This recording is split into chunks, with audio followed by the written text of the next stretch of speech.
কত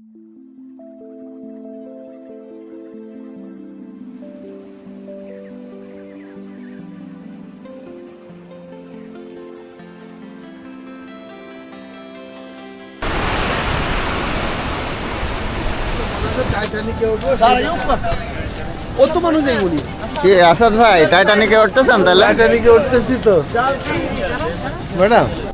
আইন ৩১ ইসলামী বিশ্ববিদ্যালয়ের কক্সবাজার সেন্ট মার্টিন শিক্ষা সফরের সর্বশেষ পার্টটি ছিল হচ্ছে সেন্ট মার্টিন ভ্রমণ, এবং বাংলাদেশের সমস্ত ভ্রমণ পিপাসুদের সবচেয়ে প্রিয় এবং বাংলাদেশের সবচেয়ে সুন্দরতম জায়গার একটি হচ্ছে এই সেন্ট মার্টিন। তাই স্বভাবতই সবাই ছিল বেশ এক্সাইটেড। আমরা ভোরের আলো ফোটার আগেই হোটেল থেকে চেক আউট করে জাহাজের উদ্দেশ্যে যাত্রা শুরু করি। কক্সবাজার থেকে আমাদের জাহাজে ওঠার আগে যেসব ফর্মালিটি সেসব সেরে আমরা দ্রুত জাহাজে উঠে সবাই সবার অবস্থান এবং সিটগুলো বুঝে নিই, এবং নির্দিষ্ট সময়ে জাহাজ যাত্রা শুরু করে বাংলাদেশের সর্বদক্ষিণের বঙ্গোপসাগরের প্রবাল দ্বীপ সেন্ট মার্টিনের উদ্দেশ্যে। সেন্ট মার্টিন দ্বীপটি কক্সবাজারের টেকনাফ থেকে 9 কিলোমিটার দক্ষিণে এবং মিয়ানমার থেকে 8 কিলোমিটার পশ্চিমে নাফ নদীর মোহনায় অবস্থিত। এটিকে নারকেল জিঞ্জিরা, দারুচিনি দ্বীপ বা দেড়দিউসা দ্বীপ নামেও মানুষ জানে। ঠিক কবে প্রথম এই দ্বীপটিকে মানুষ শনাক্ত করেছিল তা জানা না গেলেও ইতিহাস পর্যালোচনা করে জানা যায় কিছু আরব বণিক এই দ্বীপটির নামকরণ করেছিল জিঞ্জিরা। 18 শতকের শেষ দিকে কিছু বাঙালি এবং রাখাইন সম্প্রদায়ের মৎস্যজীবী মানুষ এই দ্বীপে বসতি স্থাপনের জন্য যায়। জানা যায় অধিবাসী হিসেবে প্রথম বসতি স্থাপন করেছিল 13টি পরিবার। এরা বেছে নিয়েছিল এই দ্বীপের উত্তরাংশ। কালক্রমে এই দ্বীপটি বাঙালি অধ্যুষিত এলাকায় পরিণত হয়। আগে থেকেই এই দ্বীপে কেয়া এবং ঝাউ গাছ ছিল। সম্ভবত বাঙালি জেলেরা জলকষ্ট এবং ক্লান্তি দূরকরণের অবলম্বন হিসেবে প্রচুর পরিমাণ নারকেল গাছ এই দ্বীপে রোপণ করেছিল। কালক্রমে পুরা দ্বীপটি নারকেল গাছে পরিপূর্ণ হয়ে যায় এবং নারকেল প্রধান হওয়ায় এই দ্বীপটির নামকরণ করা হয় নারকেল জিঞ্জিরা। কি বলবো শোন, তুই সামনেকে যে বিয়ে করছিস তুই কৃতজ্ঞ থাকিস। তারা তো আমি কৃতজ্ঞ আছি, এবং ওকে বিয়ে করে মানে আমি যে কি সুখী, মানে দেখতেও মাশাআল্লাহ সুন্দর, মানুষও ভালো। মানে আমাদের হচ্ছে বিয়ে করা উচিত এরকম। হ্যাঁ, এরকম দেখে বিয়ে করা হবে। বিয়ে করা অনেক বেনিফিট আছে। হ্যাঁ, মাথা ঠান্ডা রাখা লাগবে। আমার যেমন মাথা গরম, ওর বড় আমি মাথা আবার শোন, তোর গরম বলে শানভাই ঠান্ডা, এই জন্য তোর গরম হলে তোর বউকে ঠান্ডা হতে হবে, ঠিক আছে? গরম করে মাইন্ডটাকে বিয়ে করবি, বুঝছিস? বাট আমাদের না সেম আমাদের দুজনেরই হাই ইগো। আমরা কেউ কারোর কাছে সহজে নত হই না। তোর বিয়ে টিকলে তাহলে আমার বিয়েও টিকবে না, মেয়ে এরকমই হোক। দুইজনই কেয়ারিং না, কিন্তু হচ্ছে যাই হোক, ও হচ্ছে মাদার তামুসা, ওর তুলনাই হয় না। আসলে তো অনেক ধৈর্য, কিন্তু আমার আবার মুখের কন্ট্রোল নাই। এইজন্য তো বলছি ধৈর্য ঠিক আছে। আমি বলছি হ্যাঁ, সেমই যে বিয়ে করা যদি মুখের কন্ট্রোল রাখা লাগে। আমাদের না, মানে দেখা গেল ওই যে এই যে আমাদের প্রক্টর সাহেব সামনে দায়িত্ব পালন করেছে, সে পুরা অনার্স লাইফ প্রক্টরের দায়িত্ব পালন করেছে আইন 31 ব্যাচে। অবশেষে মাস্টার্স এসে আমরা তার কাজে খুশি হয়ে সর্বসম্মতিক্রমে তাকে ট্রেজারার পদে পদোন্নতি দেওয়া হয়েছে, এবং সে তার দায়িত্ব এই 2 দিনে যে সফলতার সাথে ইয়ে করা হয়েছে, ভবিষ্যতে তাকে আইন 31 ব্যাচের ভিসি পদে দেওয়া হবে ইনশাআল্লাহ। হাত নেড়ে দাও। তুমি কিছু শুনলে না? আপনার কি মতামত? মতামত কোনো নাই, ফিলিংস খুবই ভালো, তোমরা থাকো। জনসমর্থন যেখানে ট্রেজারার আছে সেখানে আমার ভাই আমাদের ভাই কিভাবে উঠাইলো? হ্যাঁ, তুমি জাহাজে কেমনে উঠলে? আমার দুটি পায়ের 10টি আঙুল করে উঠেছি আমি। আর এখানে এসেছে আমাদের পাগলিটা, আমাদের বৈশাখী, যে সবসময় রেগে থাকে কথায় হট টেম্পার ঝড় নামের সাথেই কথায় ঝগড়া। আর এখানে আমাদের আপা তামান্না সবচেয়ে ভালো আছে, এখানে ফাহিম ভাই আছে, আর এখানে জানোয়ারটা আছে যে শোলক ভাই টিসু স্যারের অন্যতম সহযোগী। আর এখানে আমি আছি, এটা কি হয় দাদা? আর এখানে আমি আছি নিরাপত্তার স্বার্থে আছি। আর এখানে এই যে ওয়াদুদ আছে। বঙ্গোপসাগরের নীল জলরাশি এবং অনাবিল সৌন্দর্য উপভোগ করতে করতে আমাদের জাহাজ এগিয়ে চলে সেন্ট মার্টিন দ্বীপের দিকে এবং আমরা 12টার মধ্যে পৌঁছে যাই আমাদের সেই দীর্ঘ প্রতীক্ষার স্থানে। সেটি হলো সেন্ট মার্টিন। দূর থেকে দেখেই সেন্ট মার্টিনকে মনে হচ্ছিল পুরা সমুদ্রের মধ্যে ভাসমান একটি দ্বীপ, পুরা নীল জলরাশির মধ্যে ছোট্ট একটি সবুজে ঘেরা দ্বীপ, যেখানে বাংলাদেশের সর্বশেষ সীমানা অবস্থিত। দেখতে দেখতে আমাদের জাহাজ পৌঁছে যায় সেন্ট মার্টিনের জেটি ঘাটে এবং আমাদের জাহাজ ভিড়ে ঘাটে এবং জাহাজ ফেরার সাথে সাথে এখানকার যেসব ছোট ছোট ছেলেরা এখানকার যেই কুলির কাজ করে থাকে তারা জাহাজে পর্যটকদের ব্যাগ নেওয়ার জন্য বেশ উৎসাহিত হয়ে পড়ে। সেই সাথে আমাদের পদার্পণ হয় সেন্ট মার্টিন দ্বীপে। দুটি জাহাজ অলমোস্ট কাছাকাছি সময়ে পৌঁছায় এখানে এবং তাই বেশ ভিড় থাকে জাহাজ থেকে নামার পরে। এই সময় সকলেই সাবধানতা অবলম্বন করতে হবে অবশ্যই। এবং যারা ড্রোন আনে এই কক্সবাজারে, মূলত মিয়ানমারের যুদ্ধ পরিস্থিতির কারণে এখানে ড্রোন ওড়ানো নিষিদ্ধ, কারণ মিয়ানমার থেকে কিছু ড্রোন আসে এবং সেই কারণে বাংলাদেশ কোস্ট গার্ড এটিকে নিষিদ্ধ ঘোষণা করেছে। আমরা দীর্ঘ লঞ্চ যাত্রার পরে আমাদের হোটেলে পৌঁছে যাই এবং হোটেল থেকে আমাদের জিনিসপত্র রেখে বেরিয়ে পড়ি সেন্ট মার্টিনের অনাবিল সৌন্দর্যকে উপভোগ করতে। বাংলাদেশের একমাত্র প্রবাল দ্বীপ এটি। বাংলাদেশের সবচেয়ে জনপ্রিয় পর্যটন স্পটের মধ্যে এটি হওয়ার কারণ সমুদ্র আপনি যেখান থেকে উপভোগ করেন, বাংলাদেশের সবচেয়ে সুন্দরতম এবং নীল সমুদ্র দেখতে হলে আপনাকে সেন্ট মার্টিন যেতে হবে। আসলে কক্সবাজার বা কুয়াকাটার সমুদ্র সৈকতগুলোর আপনি যে উপভোগ্যতা পাবেন, সেন্ট মার্টিনে গেলে আপনার ধারণাই চেঞ্জ করে দেবে সমুদ্র সম্বন্ধে, কারণ এখানকার সমুদ্রের ঢেউগুলো আরও বেশি সুন্দর, এখানকার সমুদ্রের পানি আরও বেশি নীল এবং আপনি চারিদিকটা শুধুমাত্র নীল জলরাশির অনাবিল সৌন্দর্য দেখতে পাবেন। এখানে কেয়া বন দেখতে পাবেন এবং এখানে প্রচুর পরিমাণ এখন হোটেল, রিসোর্ট এবং যেহেতু এটি অন্যতম জনবহুল একটি পর্যটন স্পট হয়ে উঠেছে, আর এখানকার এই জঙ্গলগুলো কেটে এখানে প্রচুর পরিমাণে এভাবে হোটেল বানানো হয়েছে এবং এসব রিসোর্টগুলো বেশ ইকো ফ্রেন্ডলি করে বানানো হয়েছে, যেগুলো বাংলাদেশের অন্য কোনো জায়গায় দেখা যায় না। আপনারা এইসব রিসোর্ট থেকেই একেবারে দিন এবং রাতে উভয় সময়েই সমুদ্র উপভোগ করতে পারবেন। বিশেষ করে জোয়ারের সময়ে এই সকল স্থানগুলোতে একেবারে হোটেল পর্যন্ত পানি চলে আসে, ঢেউ চলে আসে সমুদ্রের, সেটি আরও বেশি উপভোগ্য। বিকেলের দিকে এখানে ভাটা থাকে, এই সময়টা সমুদ্রের পানি যেহেতু নিচে নেমে যায়, আপনারা এই যে প্রবাল প্রাচীর বা এখানকার যে এই প্রবালগুলোতে মধ্যে যেয়ে বেশ সুন্দরভাবে বিকেল এবং গোধূলি লগ্নটা উপভোগ করতে পারবেন। আমরা সেন্ট মার্টিনের অসাধারণ গোধূলি লগ্নের সূর্যাস্ত উপভোগ করে আমরা হোটেলে ফিরে যাই এবং ফ্রেশ হওয়ার পরে আমরা আমাদের বারবিকিউ হচ্ছিল সেখানে যাই।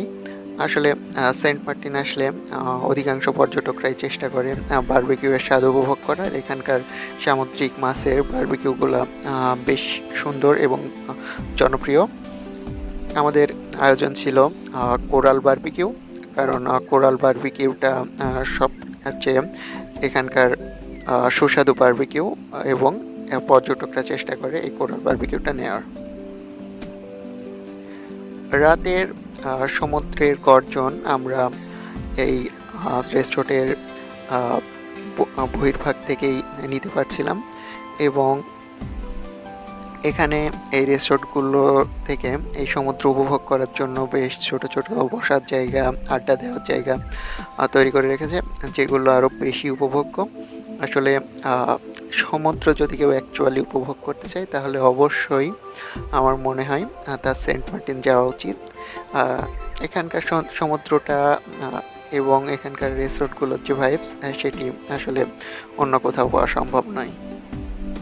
সেন্ট মার্টিনের বারবিকিউয়ের যে ভাইবস সেটি আসলে বারবিকিউ তৈরি করাটা দেখাটাই সবচেয়ে একটি আকর্ষণীয় কাজ। এখানে একেবারে ওপেনলি এনারা খুব সুন্দর এবং দক্ষতার সাথে এই বারবিকিউগুলো তৈরি করে থাকে।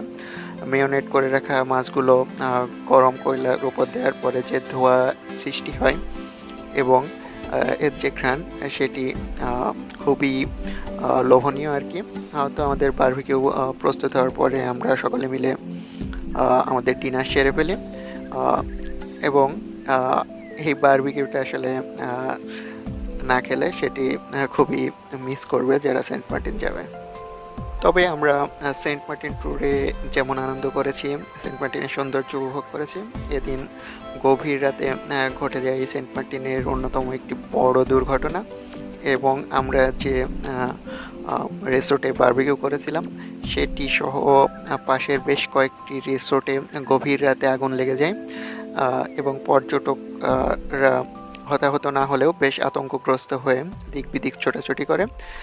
যে দৃশ্যটি আসলে খুবই ভয়াবহ ছিল এবং পুরা সেন্ট মার্টিনের পরে বিদ্যুৎ চলে যায় এবং যা পর্যটকরা সবাই বেশ আতঙ্কগ্রস্ত হয়ে পড়ে। আগের দিনের বারবিকিউ পার্টি এবং অগ্নিকাণ্ডের আতঙ্ক নিয়ে আমাদের পরের দিন সকাল শুরু হয় ছেড়াদ্বীপ ভ্রমণের মধ্য দিয়ে। এখানে আপনারা ছেড়াদ্বীপ ভ্রমণের বেশ কয়েকটি মাধ্যম রয়েছে। আপনারা ভ্যান বা অটোতে যেতে পারবেন সেখানে, তাছাড়া সাইকেল এবং মোটরসাইকেল ভাড়া করে যেতে পারবেন। আমরা সাইকেল ভাড়া করেছিলাম। সাইকেলে করে পুরো দ্বীপটি আপনারা ঘুরে দেখতে পারবেন। এখানে ঘন্টা প্রতি চুক্তি হয় আর কি। তো আমরা সাইকেল নিয়ে বেরিয়ে পড়ি ছেড়াদ্বীপের উদ্দেশ্যে এবং এই সকালটা আমার পার্সোনালি মনে হয়েছে আমার লাইফের সেরা একটি সকাল ছিল। পুরা সেন্ট মার্টিনটা সাইকেল নিয়ে বেশ কয়েক ঘন্টা ধরে দেখেছি এবং সেন্ট মার্টিনের ছেড়াদ্বীপের অংশে যাওয়ার সময় প্রত্যক্ষ করার চেষ্টা করেছি এখানকার স্থানীয়দের জনজীবন, অর্থাৎ যেসব জেলেরা মেনলি এখানে বসতি স্থাপন করেছিল তারা এখনও রয়েছে এবং তাদের সেই প্রাচীন মাছ ধরার পেশাটা তারা আঁকড়ে ধরে রেখেছে।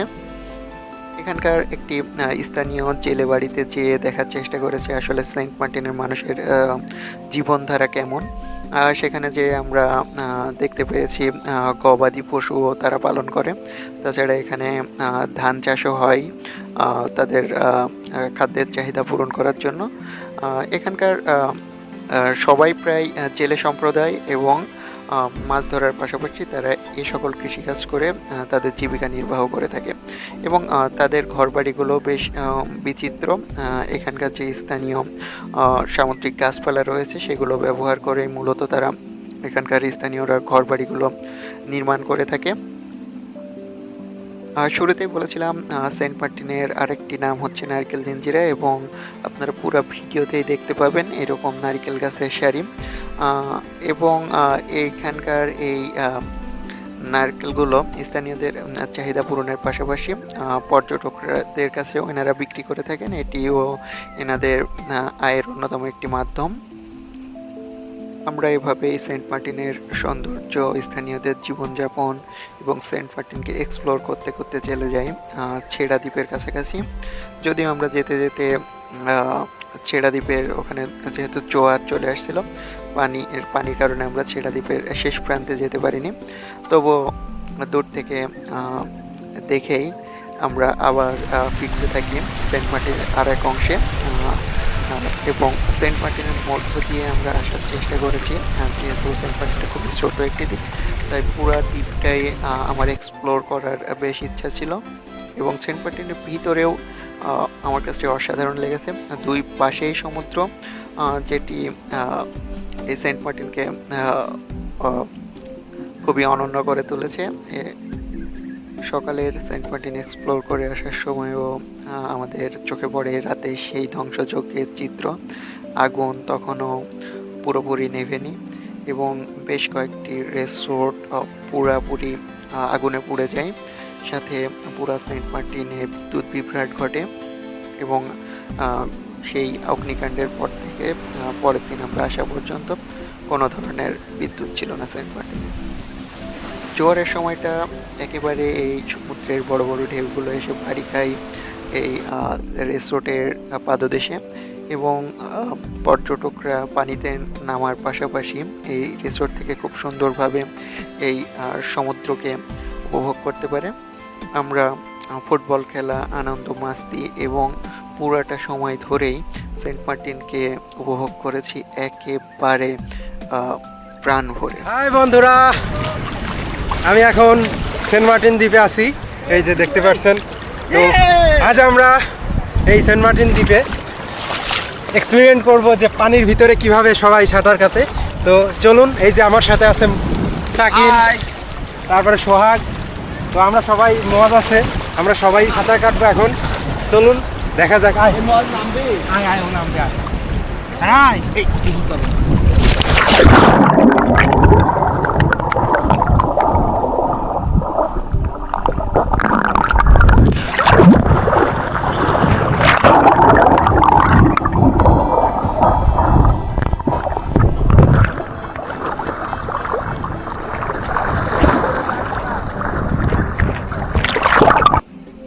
সেন্ট মার্টিন দ্বীপটির ভূপ্রকৃতি প্রধানত সমতল, তবে কিছু কিছু বালিয়াড়ি দেখা যায়।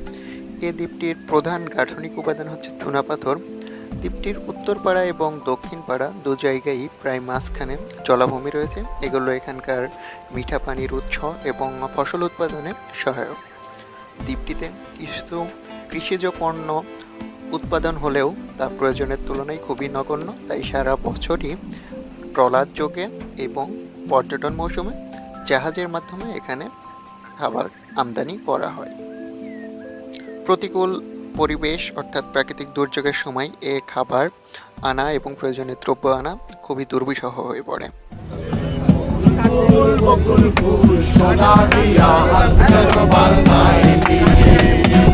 শালুক ফুলের লাজ নাই, রাইতে শালুক ফোটে, রাইতে শালুক ফোটে। শালুক ফুলের লাজ নাই, রাইতে শালুক ফোটে, রাইতে শালুক ফোটে। যার সনে যার ভালোবাসা, যার সনে যার ভালোবাসা, সেই তো মজা লুটে। বকুল ফুল, বকুল ফুল, সোনা দিয়া হাত কেন বাঁধা? বকুল ফুল, বকুল ফুল, সোনা দিয়া হাত কেন বাঁধা?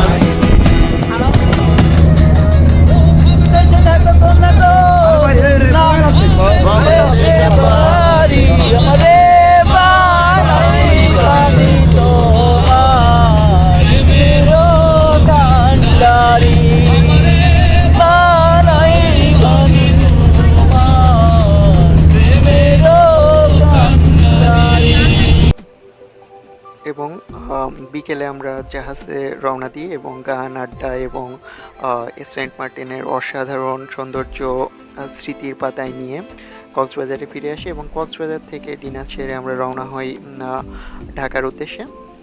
অর্থাৎ ঢাকা থেকে আবার ইসলামী বিশ্ববিদ্যালয় যাই গাড়ি। যেহেতু আমার গন্তব্য ছিল ঢাকা, তাই আমি ঢাকা পর্যন্তই ছিলাম এই ট্যুরের সাথে।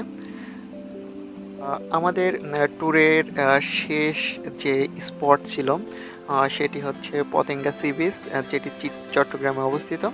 আমরা ফেরার পথে খুবই অল্প সময়ের জন্য এই সি বিচটিতে নেমেছিলাম এবং সেই সাথে আমাদের পতেঙ্গা সমুদ্র সৈকতটিও দেখা হয়ে যায় এবং এখানে আসলে আমরা সূর্যোদয়টা দেখি পতেঙ্গা সি বিচে এবং সূর্যোদয় দেখার পরে আমরা রওনা হই এই আমাদের ঢাকার উদ্দেশ্যে। বিশেষ ধন্যবাদ আমাদের শ্রদ্ধেয় আরমিন ম্যাম এবং টিটু স্যারকে।